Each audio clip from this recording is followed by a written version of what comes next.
Assalamualaikum warahmatullahi wabarakatuh. Kemarin ya sempat ada pertemuan Said Didu, Abraham Samad, mantan Kabar Eskrim Polri yaitu Susno Dwaji dan juga Profesor Siti Zuro ya dengan Prabowo di Kertanegara.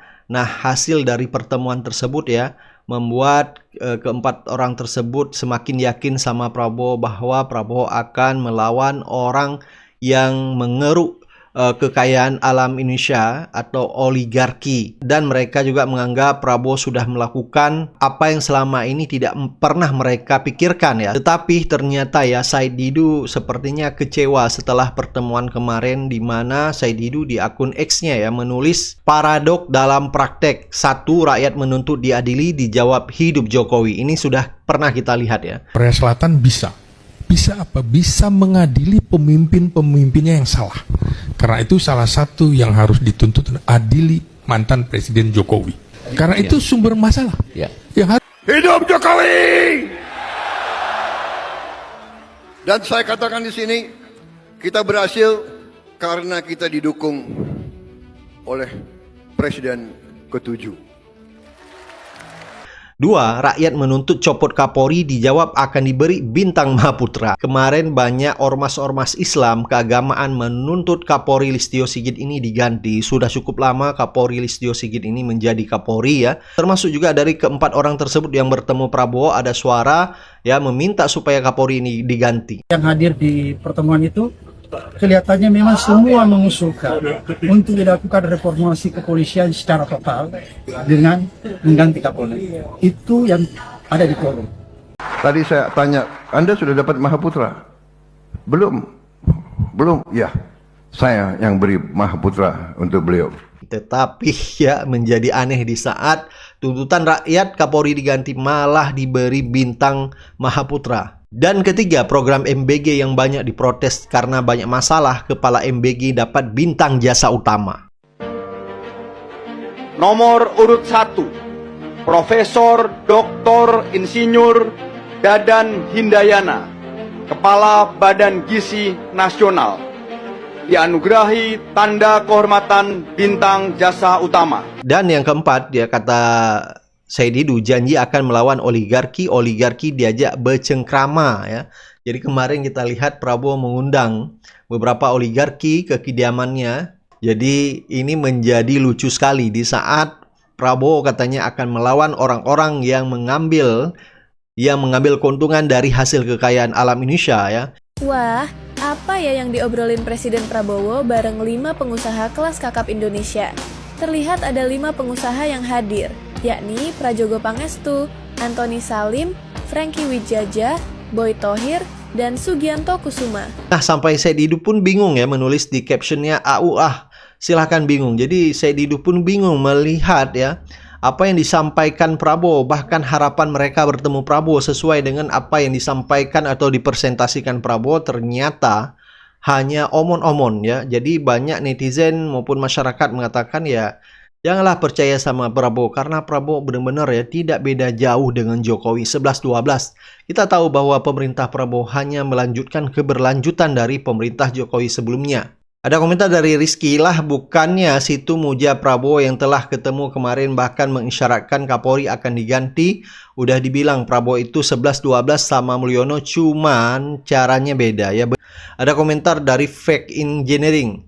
Cara halus memberi pujian setinggi langit agar diturunkan tidak begitu menyakitkan, bintang Mahaputra. Nah, jadi menurut netizen ya ada yang mengatakan ini bisa saja strategi Prabowo ya. Jadi Prabowo punya strategi sendiri, Kapolri Listio Sigit akan digantikan atau diturunkan, ini strateginya ya supaya tidak menyakitkan, diberi penghargaan. Ini kan spekulasi netizen saja di sosial media.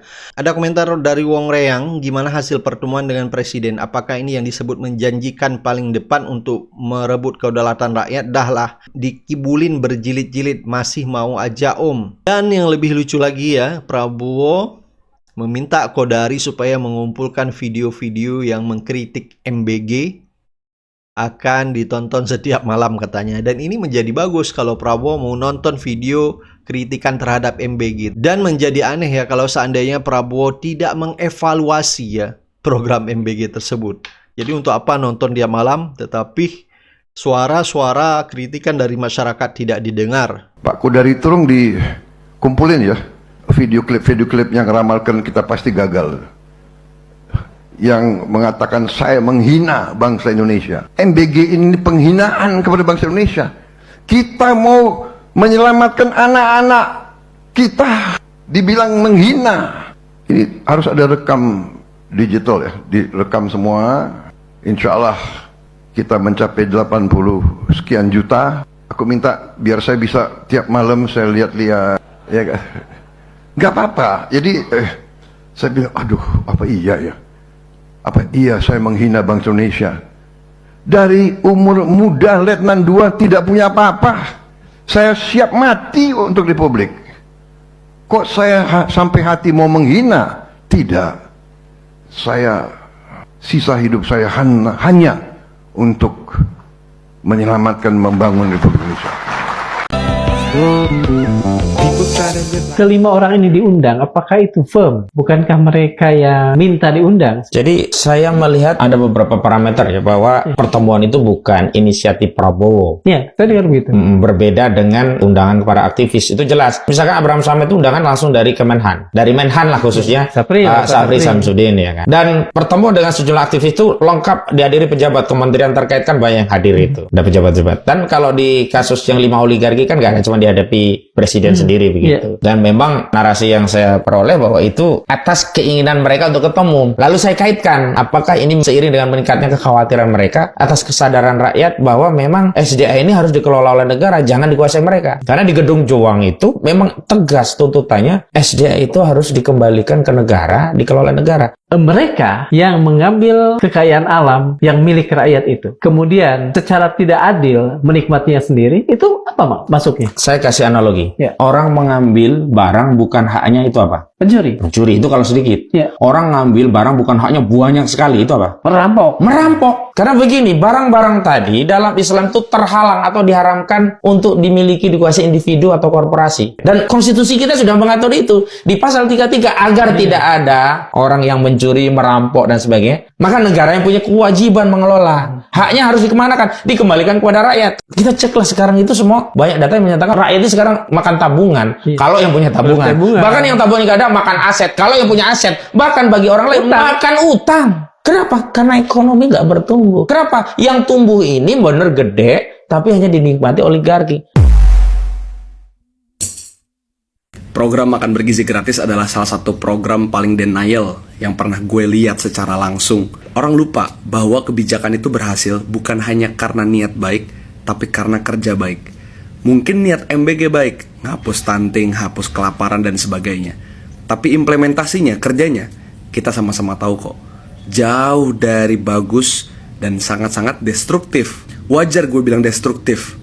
Bayangin ya, anggaran pendidikan kita 20% sesuai amanat konstitusi yang harusnya dipakai untuk memenuhi pendidikan tingkat dasar sampai tingkat tinggi. Akhirnya harus dibagi dengan dana 200 triliun lebih, makan bergizi gratis. Dikala kita sama-sama tahu sarjana kita cuma 10%, bandingin sama Jepang kita jauh banget.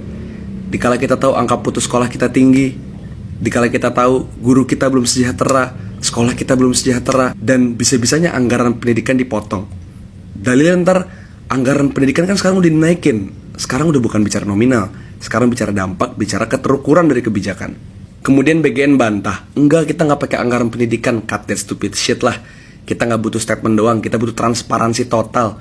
Mana laporannya, mana rilisnya, mana dokumen yang publik bisa lihat, publik bisa kritisi. Buka dong, berani nggak MBG berbenah bagian sistem kayak gitu? Kenapa gue bilang denial?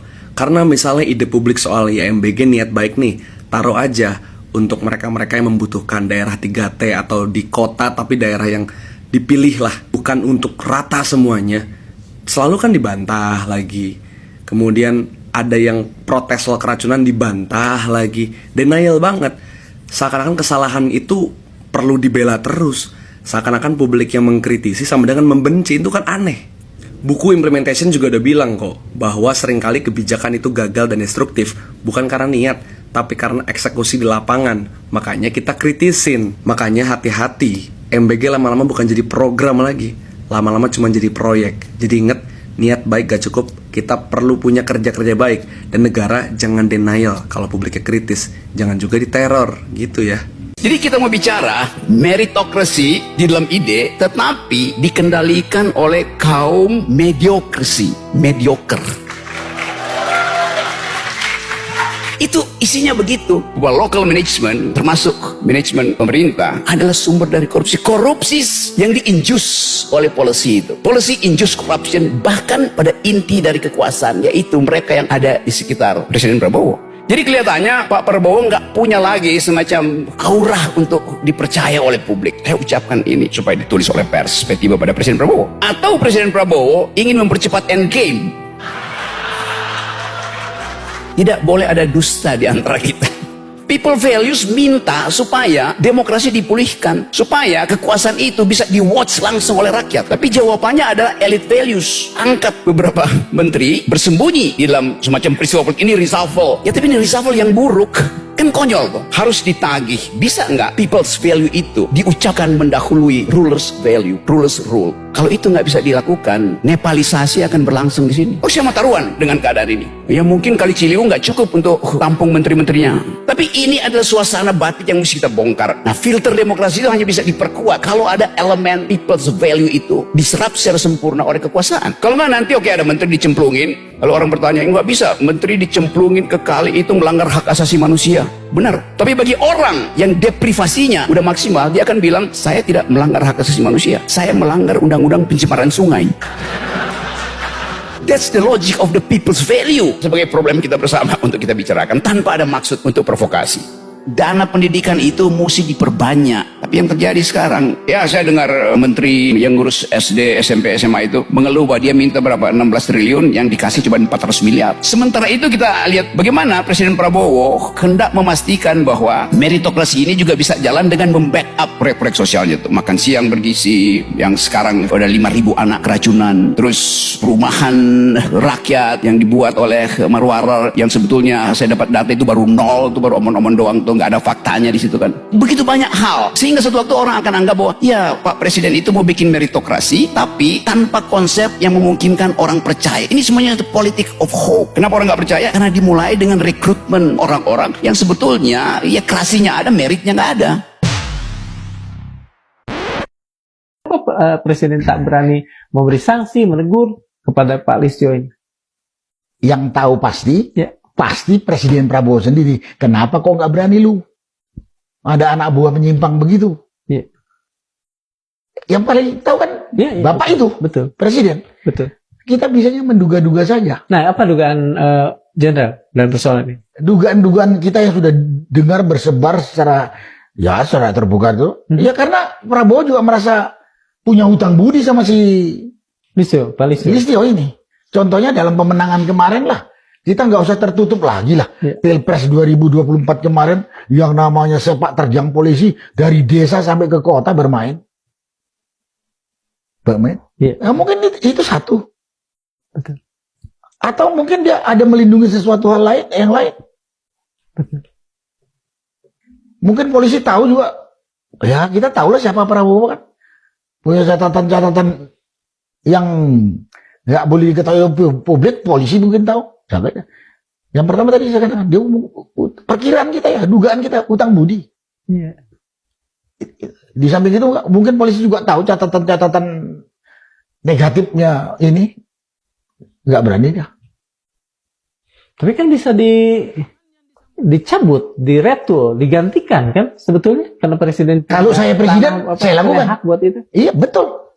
Tapi kan lihat nyali orangnya juga. Dia sudah merasa gua banyak dosa, banyak salah, banyak utang budi segala macam. Wah kalau gua copot nih orang, tahu-tahu dia mangap, malu saya katanya. Tapi gitu pun kalau itu orang berani bertanggung jawab, mencopot mengganti dengan orang yang lebih bagus dan kemudian betul-betul jalankan pemerintahan ini bersih, saya yakin rakyat dukung. Tapi susah. Ini menyangkut keberanian, menyangkut nyali. Kalau nggak ada keberanian, nggak punya nyali, ya tetap aja nggak dilakukan. Takut terus. Jenderal dengan Pak Prabowo itu kan pernah berada sama-sama di satu kesatuan elit. Kopassus. Iya. Jenderal pernah menjadi Danjen, beliau juga demikian kalau saya tidak salah. Betul. Yang bisa saya jelaskan di sini gini. Saya pertama jadi tentara. Jabatannya itu lulusan akademi militer itu setelah memenuhi persyaratan dasar masuknya jadi komandan peleton. Jadi komandan Danton. Komandan kompi saya Prabowo. Oh, oke. Cuman tidak lama. Karena nggak lama kemudian saya dipindahkan ke kompi lain, yang kompi lain itu mau tugas operasi ke Timor. Habis itu saya udah nggak campur karena saya lama di operasi, kembali saya ke home base, kita udah pisah. Nah, so, dia nggak tahu, ya tahu ya catatan ini aja, cerita. Jenderal dan begitu juga Pak Prabowo, Jenderal Prabowo kan sama-sama di Kopassus, sama-sama di Kesatuan Elit. Kami asumsikan sebagai warga sama-sama terverifikasi sebagai personel elit, satuan elit, dan sama-sama punya tadi yang Bapak katakan nyali. Kalau saya menginterpretasi apa yang Jenderal katakan, seolah-olah Jenderal meragukan nyali Pak Prabowo. Saya ragukan. Apa yang dilakukan oleh Sigit itu seharusnya itu ada pembangkangan atau pengkhianatan atau penghinaan buat atasan. Tapi Prabowo nggak berbuat. Diem saja. Diem. Itu bisa terlihat sekali kan. Dengan dia punya perkap yang menyalahin MK nggak di kan. Tapi ada juga yang menjadi pertanyaan saya. Ya. Apa? Itu rapat kan di Komisi 3. Betul. Betul kan? Betul. Ketua Komisi 3-nya itu namanya Habibur Rahman dari Gerindra. Ya. Kemudian mendukung keinginannya Kapolri, bahkan mendukung perkap itu. Saya heran. Ini orang Gerindra atau tokoh Gerindra. Ya. Saya yakin dia sudah dapat restu. Dugaan saya nggak mungkin dia nggak dapat restu. Dengan kata lain, Jenderal percaya bahwa ketika paripurna kemarin, kalau saya tidak salah, betul lah. Paripurna kemarin menyetujui polisi tetap sebagaimana undang-undang sebelumnya di bawah presiden, itu artinya tanpa harus kita bertanya, karena ketuanya adalah Habibur Rahman dari Gerindra dan Gerindra di bawah Pak Prabowo, sebetulnya Pak Prabowo sudah tidak ada masalah dengan urusan itu, tetap berada di ini dia di. Saya juga nggak membicarakan tentang masalah dia harus di bawah presiden atau di luar kementerian. Ya? Saya nggak gitu masalah. Saya ingat aja rekan saya ya juga kebetulan senior saya Komjen Susno Diaji. Ya, iya betul. Polisi itu mau dibawa Kementerian Peranan Wanita pun nggak apa-apa kok. Tergantung profesionalisme dan yang menggunakan. Oke. Jadi nggak mempercayai. Tapi yang masalah kan di situ Sigit mengeluarkan perkap yang melanggar keputusan MK. Keputusan MK betul. Yang melarang tadi personel Polri berada di luar itu ya. Dan Prabowo sebagai presiden diam saja. Kan kalau urusan di bawah presiden atau dia sampai sekarang saya masih nggak begitu ya. Karena menurut saya memang Polri itu mau di bawah siapapun tergantung yang gunakan. Iya.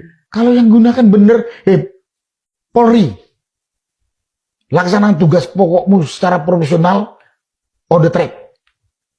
Bener, katakan bener, lakukan pengawasan. Ya tadi di bawah Menteri Peranan Wanita juga dia nggak masalah. Ya. Tapi sekarang masalahnya polisi ini di era Jokowi disalahgunakan, ya kan? Kemudian sampai sekarang saya nggak bisa dikatakan disalahgunakan, tapi pimpinannya dan banyak Polri melanggar aturan. Kenapa presiden dalam hal ini sebagai atasan langsungnya nggak berbuat? Masa Prabowo nggak dengar? Rakyat itu dari Sabang sampai Merauke teriak reformasi polisi, ganti Sigit Listio, nggak dilakukan oleh presiden. Saya bilang bukan si Sigit yang salah. Ya Sigit duduk di kursi begini jadi Kapolri udah 5 tahun, masih kurang dia.